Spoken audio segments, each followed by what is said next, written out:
Amin. So I thought today I wanted to start my session with just maybe a small quiz.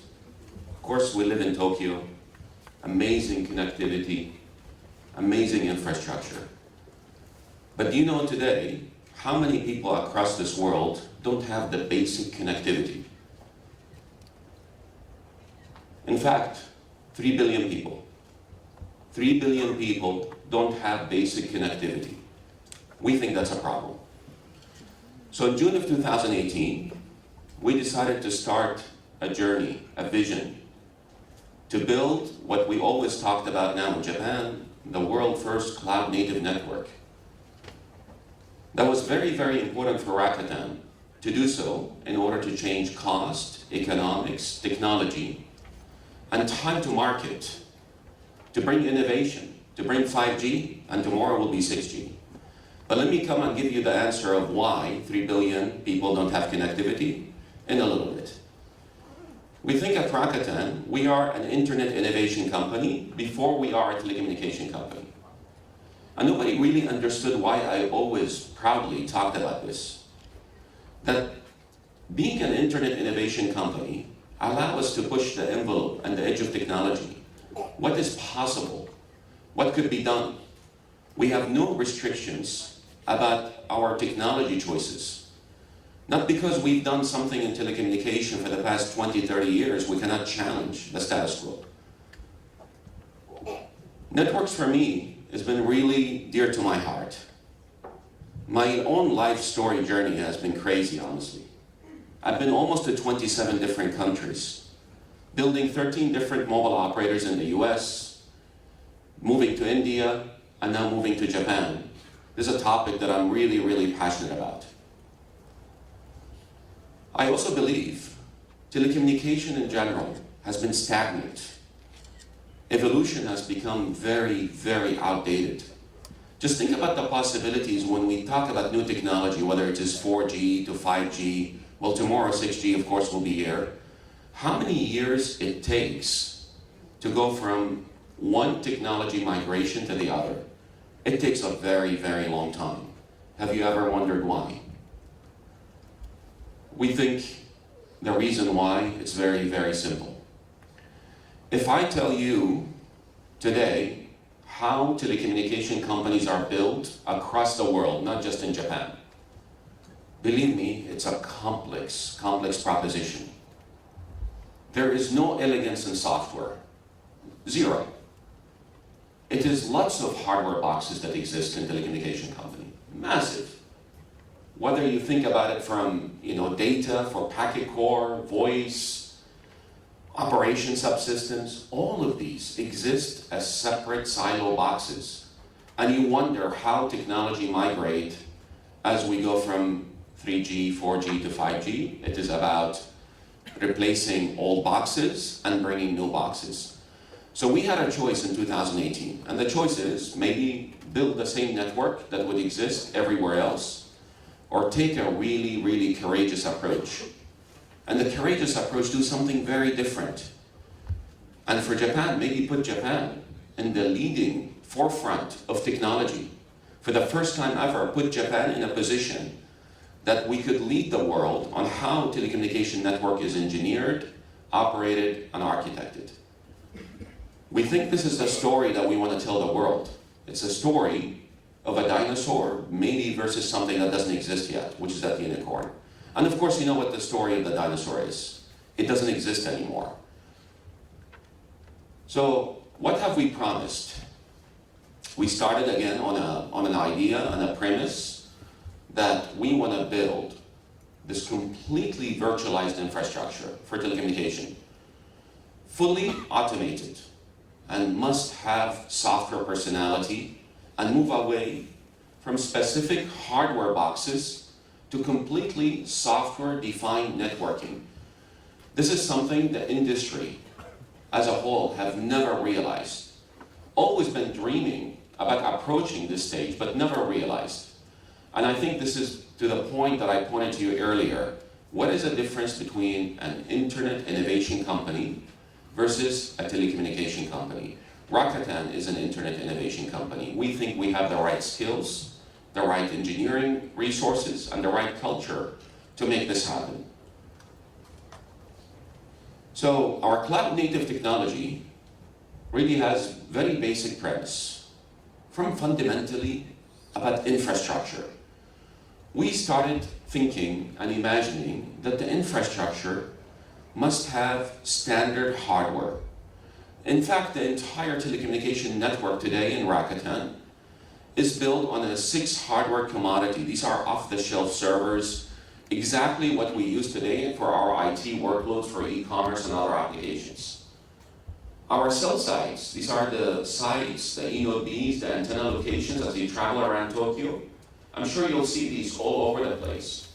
These are the world's first virtual eNodeBs, the antenna locations. Edge becomes a very, very important thing, not just for 4G, but for future 5G. In fact, without edge data centers, 5G could never live to the promise. Why edge is important? Because it brings content closer to all of us. The closer the content to user, the faster it would be. And the dreams of future applications like cloud gaming, AR, VR becomes more of a reality. We think this is a must, not an afterthought. We also think that security must be architected from day zero. Security is very, very important on how you build the future telecommunication networks. So it cannot be, again, an afterthought and a mechanism that you think, maybe after I build it, I will make sure that this network is hardened and secure. And all the applications have to be sitting on top of one horizontal private cloud. And that's what we built. We built one common private cloud across the entire telecommunication network. This is also very unique. Now, that picture I showed you, which was many, many different hardware boxes, have been replaced by software functions. Just imagine that if the hardware boxes disappear and all what you're doing is having different virtual machines that do different functions. In fact, what we have taken is taken months of work, and we could do this in minutes. I think that's a very good thing. So all of the application layers is becoming software, and that's also very, very unique to our approach. So the history of our involvement in building this network, for many people, they don't realize, when did we actually start Rakuten Mobile? I arrived in Japan in June 2018. Between June and August, we agreed on blueprint architecture. And in August, this is where we started building the network. So between August and October 1st, which is for our free supporter program that we've launched, it's not a long time. We actually did not have anything. We didn't have any infrastructure in the mobile division in Rakuten. We didn't have data centers. We didn't have any IP connectivity. We didn't have any physical eNodeBs or cell sites or radio stations. We didn't have any backbone, the internet backbone that connects all of these data centers. So in little less than 13 months, what we have accomplished. The cell sites have become completely virtualized. This was a very important point for us. Why we needed to make this happen? Because this is today, not just for 4G, for 5G. It was very, very important to virtualize the entire radio access. These eNodeBs, when they become virtual machines, the ability for us to accelerate new technology will happen at a speed that no other telecom is able to comprehend. The ability for us to introduce 4G, 5G, and maybe future technologies will happen in months, not years. I think that's a very, very important thing. We've built the world's largest edge data center platforms in Japan. And I think it's much larger than what even exists in the United States. We have over 260 edge data centers already built. This is very, very exciting for consumers as they see how fast delivering content to the end consumer. Things like future cloud gaming. Have you ever wondered why cloud gaming never really succeeded? Cloud gaming never succeeded because of a very simple premise, latency. If latency is not addressed, meaning bringing this content closer to the user, we will never be able to deliver such applications.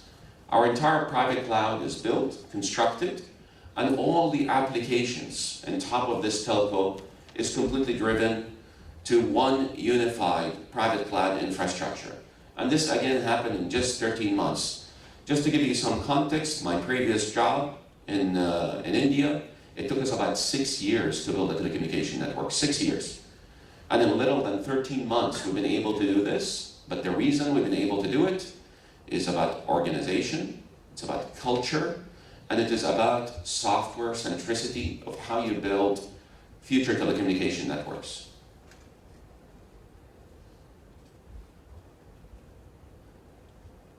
Can you go to the next slide?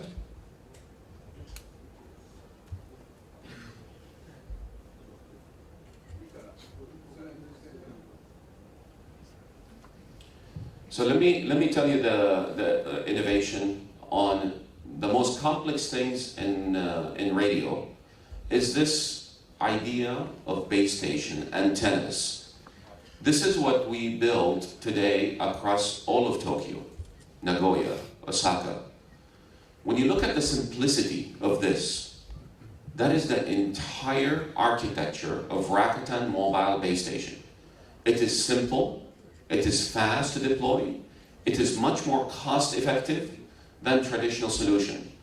In fact, if I tell you today how other mobile operators deal with technology upgrades, you will notice at every location they build, they will have to put lots of electronics, lots of equipments.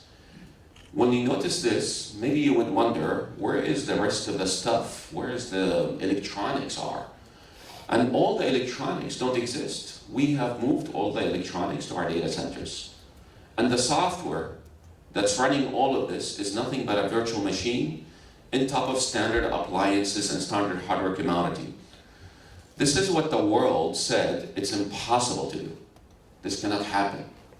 But we dare to think about making the impossible possible, and now this is deployed in a very, very large number of sites in Tokyo.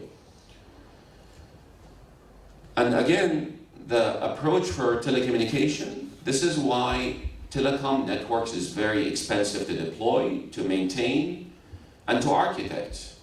These are the radio access base stations and the antennas that we have innovated in the first incarnation of this telecom network in Japan. Starting from the left side, this is our 4G LTE base station. And as you notice, we call this zero footprint. Zero footprint meaning it really does not occupy any space. You deploy this, and this is exactly in its entirety the way that we deploy networks for LTE. But we think we could do better. We could do better in the next generation of these products. And if you look at the right side, this is what we're excited about. What are we doing for 5G?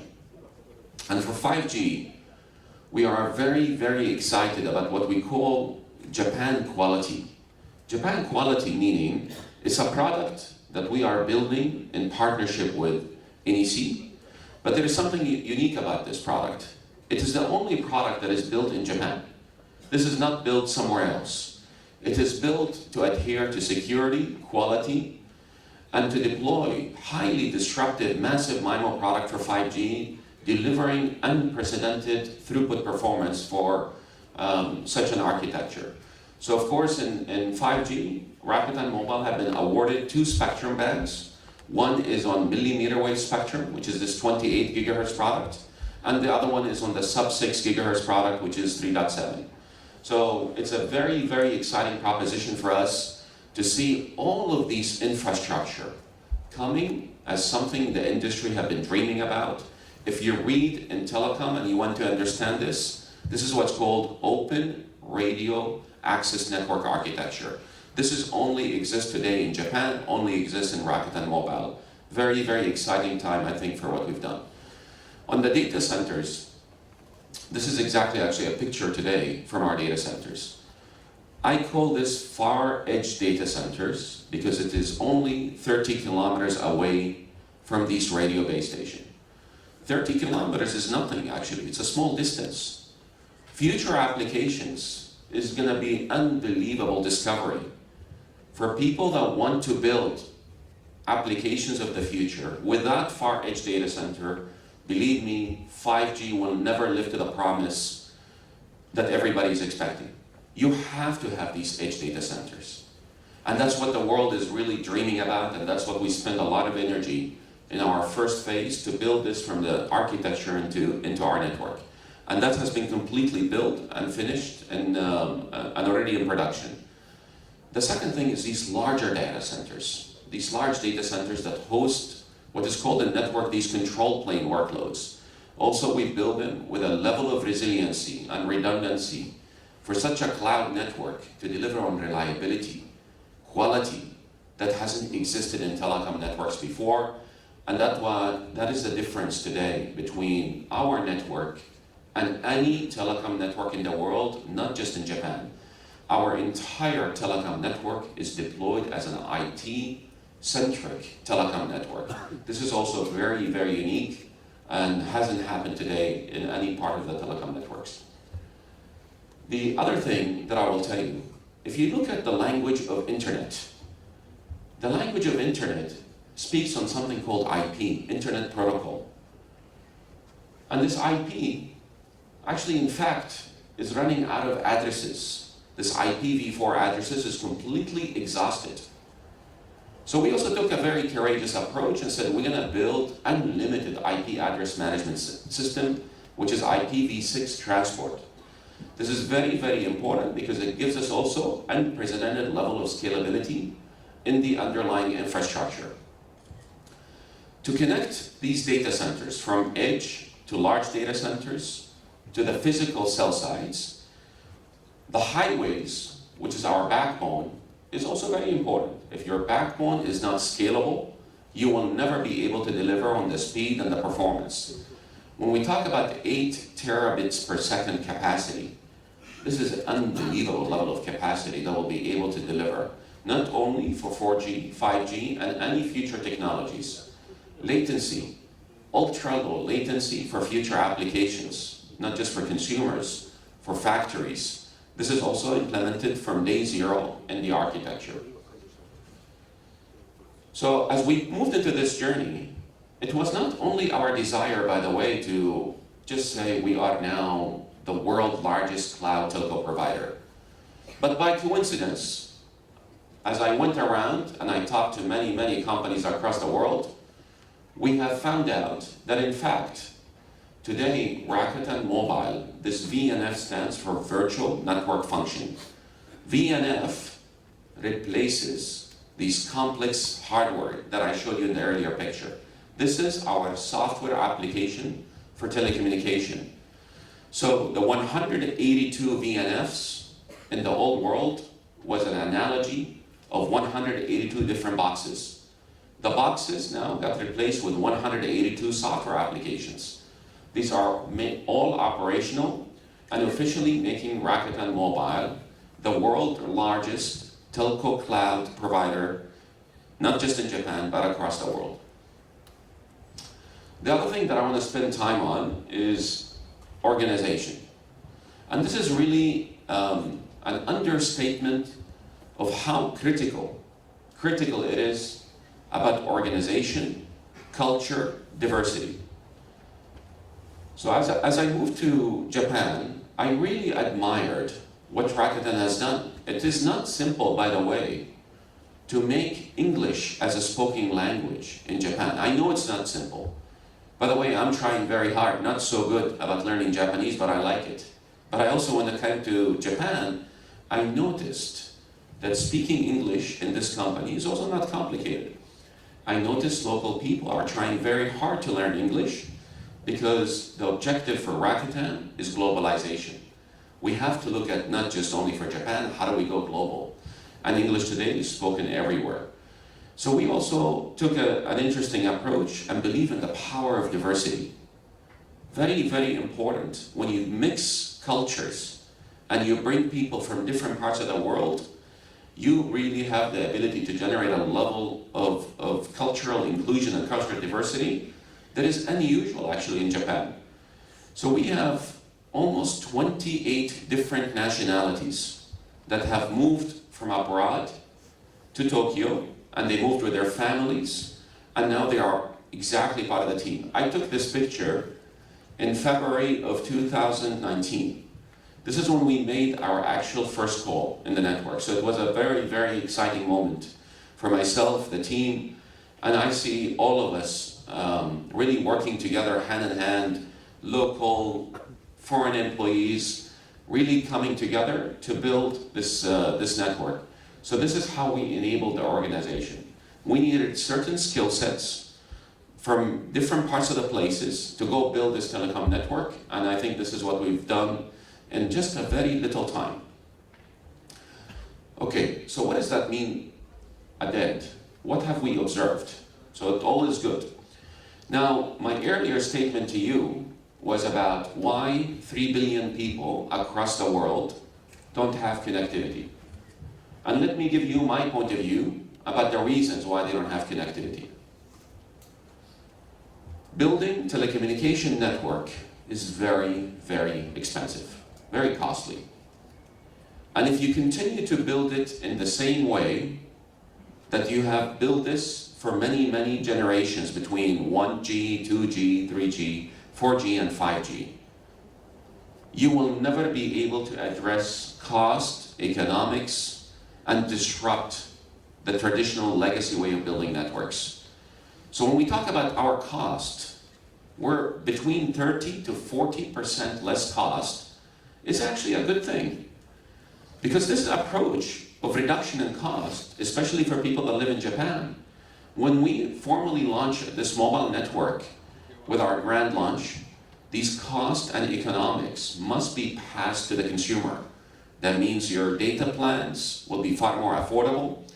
We will unravel the mystery between limited to unlimited data and go and access not just local but international data in an unlimited way, anywhere, everywhere, connected, not just in Japan but globally.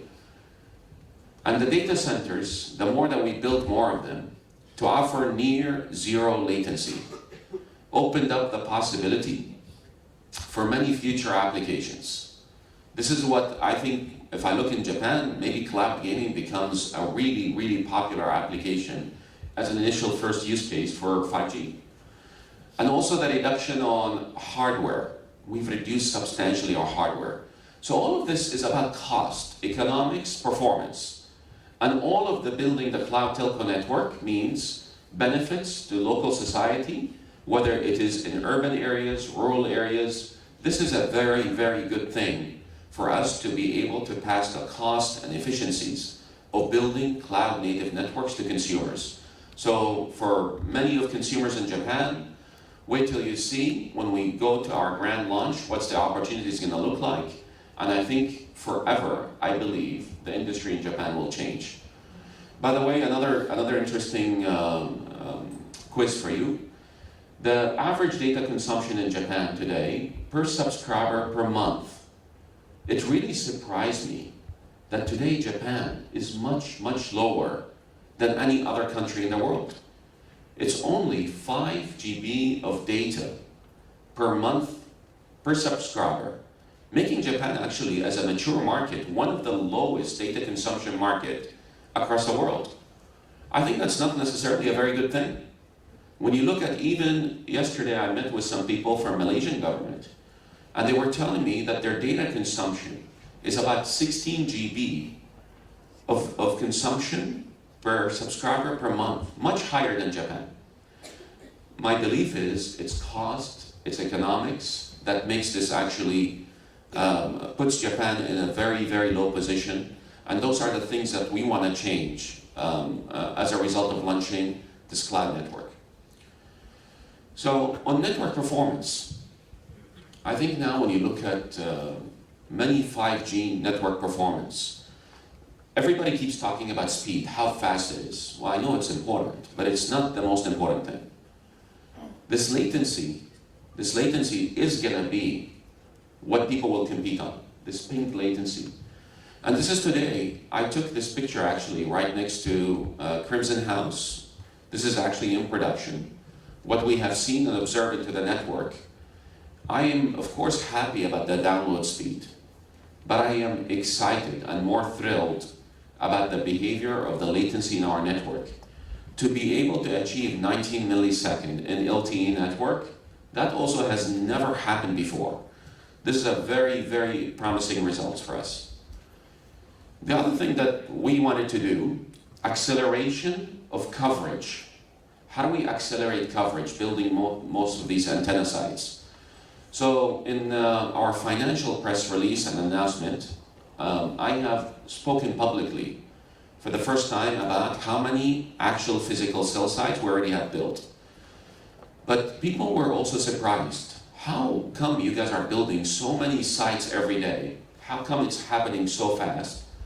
And the reason is very simple. It's about simplicity in architecture. It's about the software personality of our network.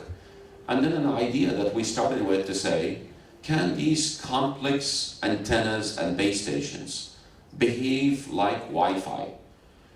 What I mean by that, when you take by Wi-Fi at your home, the Wi-Fi today, what happens? You connect Wi-Fi to your house, you hardly to do anything. Maybe configure sysids and passwords. We try to do the same thing in complex things in the macro base station network. So today, the activation of the entire base stations on Rakuten Mobile takes typically, a traditional base station takes 10 hours. Rakuten Mobile today, in its entirety, takes only 8 minutes. So this is a very, very big innovation that we have done in our approach. So in summary, I started this presentation telling you that I believe, as a humanity for society, having 3 billion people with no connectivity is not necessarily a good thing. But we live in Japan, and Japan is an amazing infrastructure that exists today.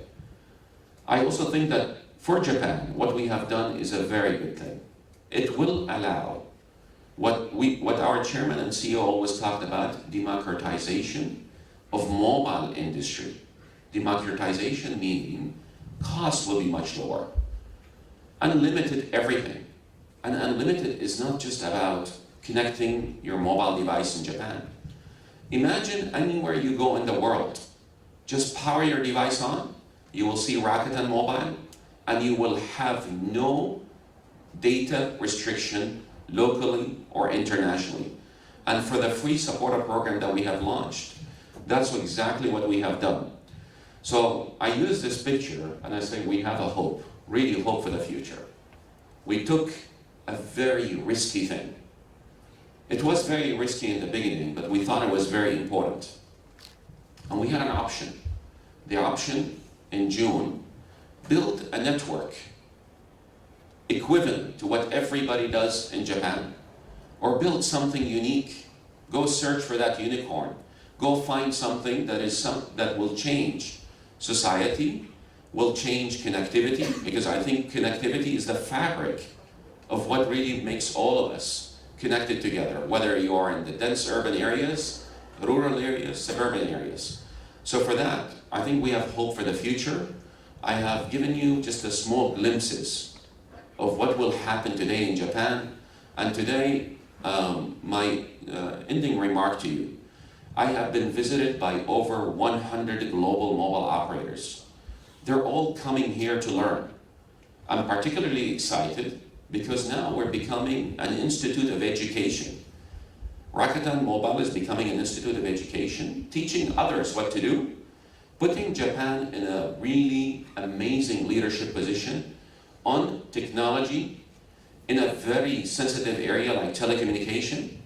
And what they're talking about is this open network architecture, the security apparatus that we have built, and what this could mean, not just locally, but globally.